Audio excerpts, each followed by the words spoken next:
Hi friends, welcome to மூன்று முடிச்சு promo. இன்றைக்கி நம்ம மூன்று முடிச்சு சீரியலில் என்ன நடக்க போகுது அப்படின்னு பார்த்தீங்கன்னா, இப்போ நம்ம நந்தினி இருந்துக்கிட்டு சூர்யா கிட்ட தயவு செஞ்சு என்னை விட்டுடுங்க சார், இதுக்கு எனக்கு படிப்புக்கு எனக்கு செட்டே ஆகாது சார், இவ்வளோ வருஷம் டச் ஆகி போயிடுச்சு, இப்போ வந்து அதை பண்ணுங்கள் இதை பண்ணுங்கன்னு சொல்கிறீங்க, என்னால் முடியாது சார் அப்படின்ற மாதிரி நந்தினி பட்டுன்னு சொல்லிடுறாங்க. இதுக்கு காரணம் என்ன அப்படின்னு பார்த்தீங்கன்னா, சுந்தரவல்லி நந்தினி கிட்ட போயிட்டு, இங்கே பாருடி, நீ எந்த காரணத்துக்காகவும் இங்கிலீஷ் கற்றுக்கவே கூடாது, இங்கிலீஷ் கற்றுக்காதப்பவே நீ இந்த ஆட்டம் போடுறியே, கற்றுக்கிட்டா என்ன ஆட்டம் போடுவா, அதனால் நீ இதை கண்டிப்பாக வந்து கற்றுக்கவே கூடாது அப்படின்னு சொல்லிட்டு ரொம்பவே ஸ்ட்ரிக்டாக சொல்ல ரொம்பவே கோவம் வந்துடுது நம்ம நந்தினிக்கு. இது எல்லாத்துக்கும் காரணம் சூர்யா தானே, இதுக்கு தான் அவர் இப்படி பண்ணுறாரு, நீங்கள் கவலைப்படாதீங்கம்மா, நான் வந்து கண்டிப்பாக படிக்க மாட்டேன், நான் அவர்கிட்ட சொல்லிடுறேன் அப்படின்ற மாதிரி சூர்யாவுக்கும் இப்போ நந்தினிக்கு சண்டை வரப்போகுது. ஏன்னா சூர்யா வந்து படிப்பு விஷயத்தில் ரொம்பவே ஸ்ட்ரிக்ட்டு.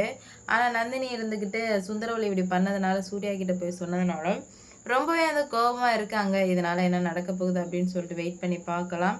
இந்த வீடியோ பிடிச்சிருந்தா லைக் பண்ணுங்கள், ஷேர் பண்ணுங்கள், மறக்காமல் சப்ஸ்கிரைப் பண்ணிக்கோங்க.